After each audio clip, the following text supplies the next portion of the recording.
This is Jeff Timberell, Director of the Southwest Florida Real Estate Investment Association, here to talk about real-world real estate investing Part 1. This is going to be the first video in a longer series of videos. This mirrors presentations we have been doing in the Southwest Florida REIA for the last 3 months.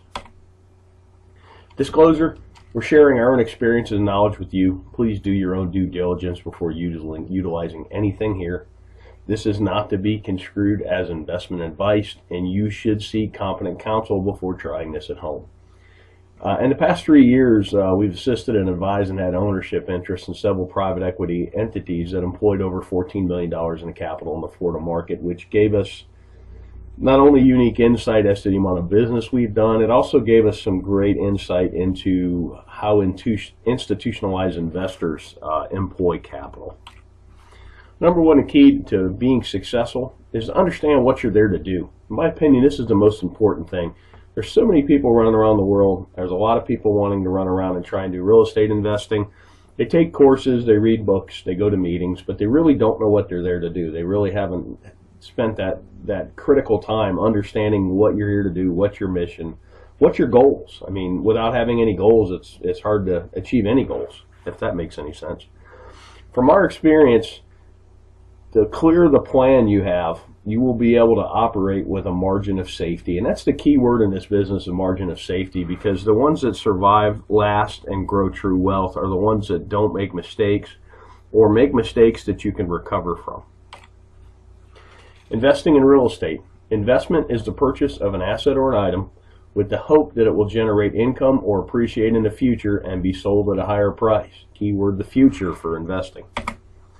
So what does that mean? The act of committing capital to an endeavor with the expectation of obtaining an additional income and or profit. That's what investing is. Something I've learned over the years, it's kind of like a narrative. It's a why in the road when you're talking to somebody that's in real estate. Are they a trader or are they an investor? Investors buy and hold. They get a return from the assets they own. Traders wholesale. Traders fix and flip. Nothing wrong with it. I do it. I've done it in the past. I'm trying to do it again today. I'm doing a marketing campaign as we speak, looking for contracts to wholesale. With that said, it's two different narratives and even two different valuation processes, investor versus trader. You need to recognize the difference between the two. Basic questions for an investor. How much capital are you employing? What's your desired rate of return? When are you going to need this capital back? And then what's your risk tolerance? Those 4 questions are how you determine what you're there to do. Then we'll talk about capital. There's an opportunity cost of capital, and particularly when you're raising capital, which I've been part of some private equity raises, you really need to understand what other opportunities are out there for investors, because generally why would you buy a piece of real estate that pays you 2% a year with all the headaches associated with that, when you can, if you could at the same time own a CD at 5 with none of the headaches.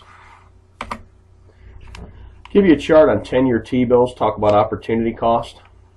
You can really see the recession, the Lehman Brothers crash really killed yields, but it's killed yields no matter what. I mean, pretty much at the time I'm talking about this, yields for a 10-year T-bill are bouncing between 2.6 and 2.8%. That's a terrible yield, particularly with the amount of money they're printing.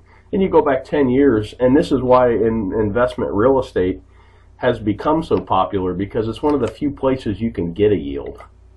Here's CD rates from 1984 on, and if you notice, about early 2000s, everybody got excited about real estate, and that's because the CD rates of return just continued to go down.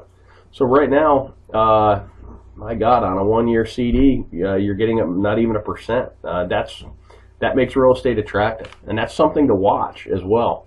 As CD rates and other rates on financial instruments go up, real estate may not appear as sexy, particularly to an investor who bought in the valley and bought right and has quite a bit of gain on the table. So opportunity costs in the real world. We already kind of talked about this. Most investors we know are looking for at least 6% a year. I know guys that are even looking for 15%, and that's a cash on cash, not an internal rate of return. That would be a whole nother video that could be a whole day's worth, understanding the difference between the two. But what here I'm talking about is a yearly cash on cash return. And you got to be mindful of unrealistic expectations. I've seen people that have pitched 30% returns, and I've seen investors that are looking for 30% returns. And it's really hard to do. There's a lot of randomness and a lot of happenstance, and you're going to lose a lot more than you're going to win when you're dialing up those kind of deals. Unrealistic returns can lead to bad decision making because you seem to be chasing the golden goose instead of chasing a stable investment that pays you to own it. Let's talk about risk tolerance. These are two great quotes by Warren Buffett. And risk tolerance is really age dependent and your financial situation dependent as well. But here's a great quote. Look at the market fluctuations as your friend rather than your enemy. Profit from folly rather than participate in it. And that's most real estate investors. You're supposed to be a contrarian. I kind of put the world in, you're either a salmon or you're a lemming. You're either running with the crowd or you're running against the crowd. And here's another great one. The main danger is that the timid or beginning investor will enter the market at a time of extreme exuberance and then become disillusioned when the paper losses occur.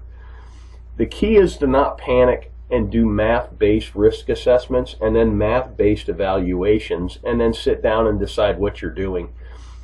You could have bought a home in Cape Coral, Florida at the height of the market at $320 and paid cash, held it all the way through the crash, and still got a better rate of return than CDs, and it's a terrible investment because your basis is so high. Or if you trade it out, you would literally be losing money. But it's sad but you actually would have outperformed the CD, and that's kind of a interesting thing. We did some case studies of people that had bought at the top and had they held and if they had mortgages, and I think that video is on our YouTube channel as well. Thanks for watching. You can always check out our website at swflreia.com. There should be a link at the bottom of this video. If you're on our website, put yourself on our mailing list. We send out a lot of foreclosure information. We send out our meeting notices, and we also from time to time send out information like this. I hope this information is useful to you, and make it a great day.